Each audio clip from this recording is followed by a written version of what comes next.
చైనాలో కానీ, యుఎస్ లాంటి కంట్రీస్లో కానీ, జపాన్ లాంటి కంట్రీస్లో కానీ ప్రిసిషన్ ఫార్మింగ్ ఫాలో అవుతారు. ఈ ప్రిసిషన్ ఫార్మింగ్ అంటే ఎగ్జాక్ట్గా చాలా మైన్యూటెస్ట్ థింగ్స్ కూడా వాళ్ళు నోట్ చేసుకుంటారు. అంటే ఏ పీస్ ఆఫ్ ల్యాండ్లో, ఆ పీస్ ఆఫ్ ల్యాండ్లో ఏ పార్ట్లో ఎక్కువ హ్యూమిడిటీ ఉంది, తక్కువ హ్యూమిడిటీ ఉంది, ఎక్కువ తేమ ఎక్కడ కావాలి, తక్కువ తేమ ఎక్కడ కావాలి, ఫర్టిలైజర్స్ ఏ ప్రాంతంలో ఏ రకమైన ఫర్టిలైజర్ యూజ్ చేయాలి, ఏ ప్రాంతంలో ఎక్కువగా వీడ్స్ వచ్చాయి దానికి ఎటువంటి పెస్టిసైడ్ వాడాలి, ఇట్లా ఎవ్రీథింగ్.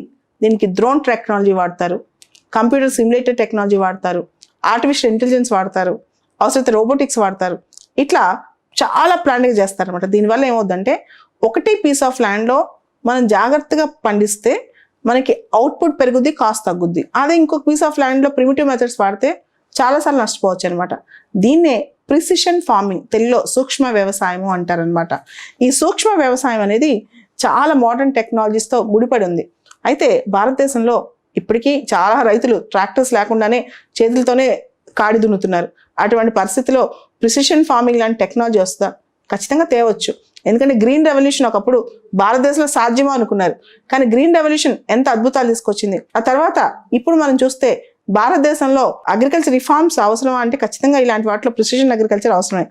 దీనిలో ఎలాంటి వాడొచ్చు ఈ ప్రిసిషన్ అగ్రికల్చర్ అంటే GPS గ్లోబల్ పొజిషనింగ్ సిస్టమ్ వాడుకోవచ్చు, గ్రిడ్ శాంప్లింగ్ వాడుకోవచ్చు, వేరియబుల్ రేట్ టెక్నాలజీ వాడుకోవచ్చు, ఈల్డ్ మానిటర్స్ వాడుకోవచ్చు, రిమోట్ సెన్సర్స్ వాడుకోవచ్చు, ప్రాక్సిమేట్ సెన్సర్స్ వాడుకోవచ్చు, కంప్యూటర్ హార్డ్వేర్ సాఫ్ట్వేర్ వాడుకోవచ్చు.